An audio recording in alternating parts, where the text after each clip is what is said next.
Hello everyone, welcome to my channel Sumana Kiran Kannada vlogs. ಇವತ್ತು ಬೆಳಗ್ಗಿನ ಬ್ರೇಕ್ಫಾಸ್ಟ್ಗೆ ಟೇಸ್ಟಿಯಾಗಿ ಈಸಿಯಾಗಿ ಹೋಟೆಲ್ ಸ್ಟೈಲಲ್ಲಿ ಜೀರಾ ರೈಸನ್ನು ಹೇಗೆ ಮಾಡೋದು ಅಂತ ನೋಡ್ಕೊಳ್ಳೋಣ. ಮಾಡೋದಕ್ಕೆ ತುಂಬ ಸಿಂಪಲ್ಲಾಗಿ ಮಾಡಿಬಿಡ್ಬೋದು, ರುಚಿಯಂತೂ ಅಷ್ಟೇ ಚೆನ್ನಾಗಿರುತ್ತೆ. ಕೆಲವೊಂದು ಇಂಗ್ರೀಡಿಯೆಂಟ್ಸ್ಗಳನ್ನು ಯೂಸ್ ಮಾಡಿ ಟೇಸ್ಟಿಯಾಗಿ ಹೇಗೆ ಮಾಡೋದಂತ ನೋಡ್ಕೊಳ್ಳೋಣ. ಫಸ್ಟು ಒಂದು ಪ್ಯಾನ್ ಇಟ್ಕೊಂಡು ಅದಕ್ಕೆ ಒಂದು 2ರಿಂದ 3 ಟೀ ಸ್ಪೂನಷ್ಟು ಎಣ್ಣೆ ಹಾಕ್ಕೊಂಡಿದ್ದೀನಿ. ಎಣ್ಣೆ ಹಾಕಿದಾದ್ಮೇಲೆ 1 ಟೀ ಸ್ಪೂನಷ್ಟು ಬೆಣ್ಣೆ ಹಾಕ್ಕೊಳ್ಳೋಣ. ಈ ಬೆಣ್ಣೆ ಹಾಕೋದ್ರಿಂದ ಸೇಮ್ ಹೋಟೆಲ್ ಟೇಸ್ಟಲ್ಲೇ ಜೀರಾ ರೈಸ್ ಬರುತ್ತೆ. ಎಣ್ಣೆ ಬೆಣ್ಣೆ ಎರಡೂ ಕೂಡ ಚೆನ್ನಾಗಿ ಕಾಯ್ದಿದ್ದಾದಮೇಲೆ 1 ಟೀ ಸ್ಪೂನಷ್ಟು ಜೀರಿಗೆ, 2 ಲವಂಗ, 2 ಪೀಸಷ್ಟು ಚಕ್ಕೆ, ಹಾಗೆಯೇ ಒಂದು 10 ಪೀಸಷ್ಟು ಗೋಡಂಬಿಯನ್ನು ಸೇರಿಸ್ಕೊಳ್ತಾ ಇದ್ದೀನಿ. ಈ ಗೋಡಂಬಿನ ತುಪ್ಪದಲ್ಲಿ ಚೆನ್ನಾಗಿ ಕೆಂಪಗಾಗೋವರೆಗೂ ಹುರ್ಕೊಳ್ಳೋಣ. ಈ ಗೋಡಂಬಿ ಎಲ್ಲ ಸ್ವಲ್ಪ ಕಲರ್ ಚೇಂಜ್ ಆಗಿದ್ದಾದಮೇಲೆ 1 ಕಡ್ಡಿಯಷ್ಟು ಕರಿಬೇವು, ಹಾಗೆಯೇ ಖಾರಕ್ಕೆ ಒಂದು 2 ಹಸಿಮೆಣಸಿನ್ಕಾಯಿನ ಹಾಕ್ಕೊಳ್ತಾ ಇದ್ದೀನಿ. ಹಾಗೆಯೇ ಸಣ್ಣದಾಗಿ ಕಟ್ ಮಾಡಿಟ್ಕೊಂಡಿರುವಂಥ 1 ಈರುಳ್ಳಿನ ಸೇರಿಸ್ಕೊಳ್ತಾ ಇದ್ದೀನಿ. ಈರುಳ್ಳಿನೂ ಕೂಡ ಸ್ವಲ್ಪ ಕೆಂಪಗಾಗೋವರೆಗೂ ಮಾಗಿಸ್ಕೊಳ್ಳಿ.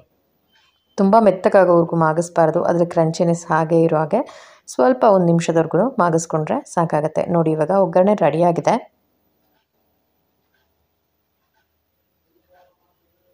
ನೆಕ್ಸ್ಟ್ ಇದಕ್ಕೆ ರುಚಿಗೆ ಬೇಕಾಗಿರೋಷ್ಟು ಉಪ್ಪು ಹಾಕ್ಕೊಳ್ಳೋಣ. ಉಪ್ಪು ಹಾಕಿದ್ದಾದಮೇಲೆ ಒಗ್ಗರಣೆ ಜೊತೆ ಚೆನ್ನಾಗಿ ಮಿಕ್ಸ್ ಮಾಡಿ. ನಾನು ಆಲ್ರೆಡಿ ಇದಕ್ಕೆ ಅನ್ನನ ಮಾಡಿಟ್ಕೊಂಡಿದ್ದೀನಿ. ಈ ಜೀರಾ ರೈಸ್, ಫ್ರೈಡ್ ರೈಸ್ ಎಲ್ಲ ಮಾಡೋದಕ್ಕೆ ಅನ್ನನ ಆದಷ್ಟು ಉದ್ದುದ್ರಾಗಿ ಮಾಡ್ಕೊಬೇಕಾಗತ್ತೆ. ಅನ್ನ ಸ್ವಲ್ಪ ಮೆತ್ತಗಾದ್ರೂ ಇದ್ರ ರುಚಿ ಅಷ್ಟು ಚೆನ್ನಾಗಿ ಆಗೋದಿಲ್ಲ. ಒಗ್ಗರಣೆ ರೆಡಿಯಾಗಿದೆ. ಇದಕ್ಕೆ ಉದ್ದುದ್ರಾಗಿ ಮಾಡಿಟ್ಕೊಂಡಿರುವಂಥ ಅನ್ನ ಸೇರಿಸ್ಕೊಳ್ತಾ ಇದ್ದೀನಿ.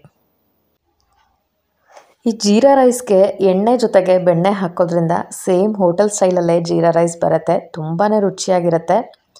ಬೆಣ್ಣೆ ಇಲ್ಲಾಂದರೆ ಸ್ಕಿಪ್ ಮಾಡ್ಬೋದು, ಬರೀ ಎಣ್ಣೆ ಹಾಕಿನೂ ಹಾಗೆ ಮಾಡ್ಕೊಳ್ಬೋದು. ನಾವೇನು ಬೆಣ್ಣೆಯಲ್ಲಿ ಒಗ್ಗರಣೆ ಮಾಡ್ಕೊಂಡಿದ್ದೀವಿ ಅದಕ್ಕೆ ಮಾಡಿಟ್ಕೊಂಡಿರುವಂಥ ಅನ್ನನ ಸೇರಿಸ್ಕೊಂಡು ಚೆನ್ನಾಗಿ ಮಿಕ್ಸ್ ಮಾಡ್ಕೊಬೇಕು. ತುಂಬ ಈಸಿ ಮಾಡೋದು, ರುಚಿಯಾಗಿರುತ್ತೆ. ಮಾಡೋದು ಸಿಂಪಲ್, ಯಾವ ಮಸಾಲೆ ಹಾಕೋಂಗಿಲ್ಲ, ಖಾರ ರುಬ್ಬೋಂಗಿಲ್ಲ, ಈಸಿಯಾಗಿ ಈ ಜೀರಾ ರೈಸನ್ನು ಮಾಡ್ಕೊಳ್ಬೋದು. ಇಷ್ಟು ಕ್ವಾಂಟಿಟಿಗೆ ನಾನು 1 ಟೀ ಸ್ಪೂನಷ್ಟು ಜೀರಿಗೆಯನ್ನು ಯೂಸ್ ಮಾಡಿದ್ದೀನಿ. ಲಾಸ್ಟಲ್ಲಿ ಇದಕ್ಕೆ ಒಂದು ಅರ್ಧ ಟೀ ಸ್ಪೂನಷ್ಟು ಜೀರಾ ಪೌಡರ್ನ ಹಾಕ್ಕೊಳ್ತಾ ಇದ್ದೀನಿ.